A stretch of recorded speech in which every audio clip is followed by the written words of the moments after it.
coeficiente de fricción cinética entre el bloque A y la mesa es de 0,2. Además, la masa A pesa 25 kilogramos, la masa B pesa 15 kilogramos. La pregunta es, ¿cuánto bajará el cuerpo B en los primeros 3 segundos después de liberar el sistema?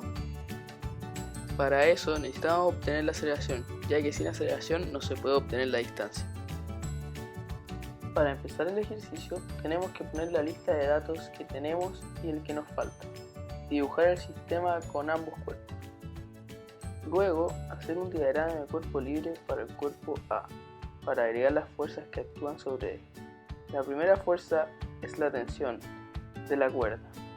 La segunda es la normal del cuerpo, ya que está sobre una superficie. Luego la fuerza de roce, la cual siempre va en sentido contrario que en el movimiento del sistema. Y por último, la fuerza del peso propio del cuerpo, la cual siempre va apuntando hacia abajo debido a la gravedad. También hay que hacer un diagrama de cuerpo libre para el cuerpo B. La fuerza tensión actúa hacia arriba porque el objeto está colgando. La fuerza peso hacia abajo. Luego hay que encontrar las sumatorias de fuerza en cada eje y para cada cuerpo. Como las fuerzas no son iguales en el eje X del cuerpo A, se coloca masa A por aceleración, la cual es la fórmula para obtener la fuerza según la segunda ley de Newton. En la sumatoria de fuerzas en el eje Y del cuerpo A es 0 porque las fuerzas que actúan en ese eje son iguales. En el eje X del cuerpo B es 0 también, ya que no actúa ninguna fuerza. Finalmente, en el eje Y del cuerpo B, la sumatoria de fuerzas es masa B por aceleración. Después de obtener las sumatorias, hay que reemplazar con las fuerzas que actúan en cada cuerpo. En el cuerpo A actúa T positivo, ya que va en el sentido del movimiento, menos fuerza de roce que va en contra. Eso es igual a masa A por aceleración.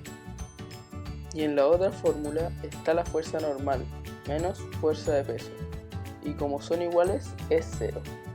En el cuerpo B, como no habían fuerzas en el eje X, se deja en 0, y en el eje opuesto está la fuerza de peso en positiva menos la tensión. Eso es igual a masa B por aceleración. Luego seleccionamos las dos fórmulas que nos sirven y revisamos si se puede anular alguna fuerza. En este caso se pudo anular la tensión, ya que en una era positiva y en el cuerpo B era negativa. Luego se unen las dos ecuaciones creando una sola. Si hacemos esto, la ecuación quedaría como la fuerza peso B menos la fuerza de roce A igual a la masa A más la masa B, eso multiplicado por la aceleración. Como necesitamos despejar la aceleración, tendremos que pasar dividiendo las masas que se está multiplicando con la aceleración para que la incógnita quede sola. Para que sea más fácil, se pueden descomponer las fuerzas a cada una de sus fórmulas. O sea, la ecuación quedaría en masa B por G menos el coeficiente de roce por masa A por G. Todo eso dividido en la suma de masa A y B. Ahora hay que reemplazar con los datos que nos entregaron, lo cual es bastante fácil si no te equivocaste al principio del ejercicio. Si multiplicamos 15 por 9,8 nos da 147. Eso menos 0,2 por 25 por 9,8, lo cual es 49. Esto se divide por 40, la cual es la suma de ambas masas. Cuando restamos 147 menos 49 nos da 98. Eso dividido en 40 es 2,45 metros por segundo a la menos 2, lo cual es la aceleración. Esto nos sirve para sacar la distancia, lo cual es lo que nos pide el ejercicio. Esto lo obtendremos a través de la siguiente fórmula: distancia igual a velocidad inicial por tiempo más un medio por aceleración por tiempo elevado a 2. Si reemplazamos los datos, quedaría como distancia igual a 0 por 3 más un medio por 2,45 por 3 elevado a 2. La primera multiplicación nos da 0 y el 3 elevado a 2 es 9. Luego 2,45 por 9 es 22,05. Si multiplicamos eso por un medio nos dará que la distancia es igual a 11,025 metros, lo cual es lo que nos pide el ejercicio. El enunciado en la pregunta de choque dice: una carreta A se mueve a través de una pista horizontal y choca con una carreta B que se encuentra inicialmente en reposo o sin movimiento. Antes del choque, la carreta A tenía un movimiento de 5 metros por segundo. Inmediatamente después del choque, la velocidad de ambas carretas es la misma, por ende, se trata de un choque inelástico. La carreta A tiene una masa de 800 kilogramos y la carreta B tiene una masa de 1200 kilogramos. Calcular la velocidad final de ambas carretas y luego calcular la energía cinética perdida durante el choque. Por tanto, el enunciado entrega los datos de masa A y de masa B, además la velocidad inicial de la masa A y de la masa B. Nosotros también sabemos que se trata de un choque inelástico, ya que en el enunciado se entiende que ambos cuerpos finalmente se desplazan con la misma velocidad. También se conserva la cantidad de movimiento o momentum. Esto significa que el momentum inicial del sistema y el momentum final del sistema deben ser el mismo valor.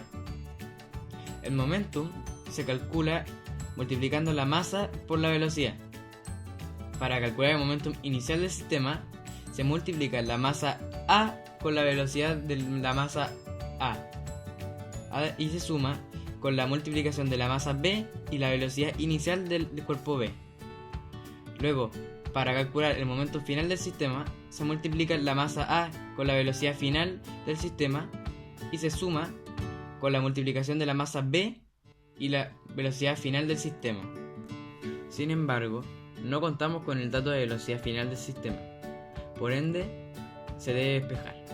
Como ambos cuerpos tienen la misma velocidad, pero diferentes masas, esto se debe factorizar. Y al factorizarlo, queda entre paréntesis la suma de ambas masas multiplicado por la incógnita B. Entonces, se agarra la suma de masas y se pasa dividiendo. Se dividiría el momentum inicial del sistema con la suma de ambas masas. Ambos cuerpos finalmente se mueven a una velocidad de 2 metros por segundo. Y para despejar la diferencia de energía cinética o cuánta energía cinética se perdió, se debe calcular la energía cinética inicial y luego la energía cinética final del sistema. La energía cinética se calcula multiplicando un medio de la masa y esto se multiplica por la velocidad al cuadrado. La energía cinética inicial del sistema se calcula multiplicando un medio de la masa A y esto se multiplica con la velocidad inicial de la masa A al cuadrado. Y todo eso se suma con la multiplicación de un medio de la masa B y la velocidad inicial de la masa B al cuadrado. Al multiplicar un medio de la masa A y la velocidad inicial de este mismo cuerpo nos da 10.000 y 0 al multiplicar estos mismos datos pero de la masa B. Por ende, el sistema tenía inicialmente 10.000 joules de energía cinética. Y para calcular la energía cinética final del sistema, se multiplica un medio de la masa A y esto se multiplica por la velocidad final de este al cuadrado. Y todo eso se suma por la multiplicación de un medio de la masa B por la velocidad final del sistema. Nos da 4.000 joules. Por ende, finalmente el sistema perdió 6.000 joules de energía cinética. El enunciado del problema de energía dice: una masa de 2 kilogramos se encuentra a 4 metros de altura, el punto A, y se cae 4 metros, punto B. La pregunta es: ¿cuánta energía potencial gravitatoria perdió la masa? La energía potencial gravitatoria se calcula multiplicando la masa de un cuerpo por la gravedad y luego por la altura. Y al calcular la energía potencial gravitatoria en el punto A, se reemplaza con los datos entregados por el enunciado. Entonces esto quedaría de la siguiente forma: 2 kilogramos, que sería la masa, multiplicado por la gravedad, que es 9,8, y la altura, que es 4 metros. Al multiplicar todo esto, nos da finalmente que en el punto A, el cuerpo tenía una energía potencial gravitatoria de 78 joules. Y para calcular la energía potencial gravitatoria en el punto B, se multiplica la masa que es 2, por la gravedad, que es 9,8, y por 0 metros de altura, ya que ahora la masa se encuentra en el suelo. Al multiplicar todo esto, nos da que en el punto B, el cuerpo tenía una energía potencial gravitatoria de 0 joules. Y por último, para calcular cuánta energía potencial gravitatoria perdió la masa, se resta la energía potencial gravitatoria final, o sea en el punto B, menos la energía potencial gravitatoria inicial, en el punto A. Finalmente, como resultado, nos dio que el cuerpo perdió 78 joules.